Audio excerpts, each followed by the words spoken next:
This behind me is Lindisfarne Causeway, a narrow road that connects the mainland of Northumberland to the ancient holy island of Lindisfarne, and twice a day it disappears.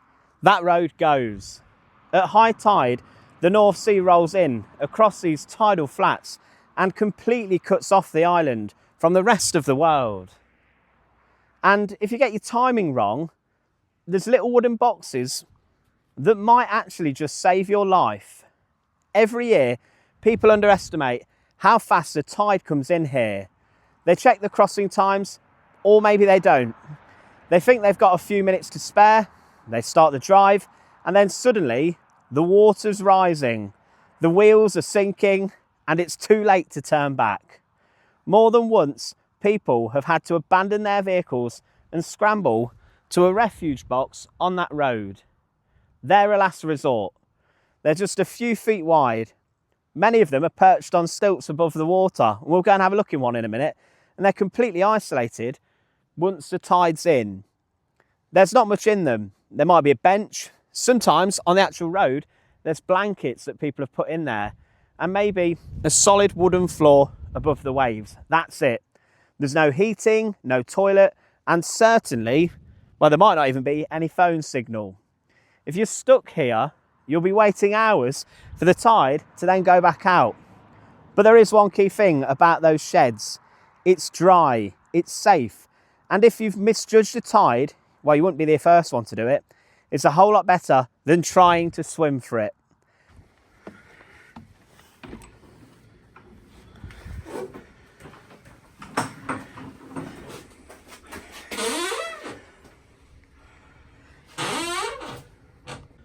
So this is the inside of the refuge box, literally just a shed. There are a couple of things in here that are interesting. You've got the key for the refuge box down here. So I assume there's probably, I don't know, blankets, maybe a bottle of water or something in there. You have to obviously ring the Coast Guard if you want that.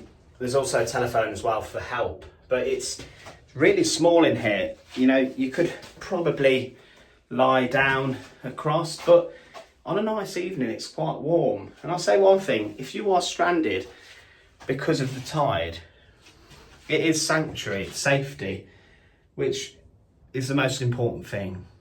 Local emergency services, including the RNLI and the Coast Guard, are used to this. They've performed hundreds of rescues over the years right here. Some by boat, some even by helicopter, and some just waiting it out. Between 2014 and 2023 alone, over 50 rescues were made on that very causeway. Some involved tourists in rental cars. I'm sorry if the camera's moving because it's so windy. Others were locals who thought they knew the route, but gambled a little bit too much. The signs are very clear. There's a tide timetable published every single day. Locals know to treat it with absolute seriousness. But if you're visiting for the first time, it can feel like one of those dramatic warnings you get everywhere. But here, honestly, it really matters. There's something surreal about a modern road vanishing under the sea on a schedule twice a day. It's a reminder that nature still gets the final say here on Lindisfarne.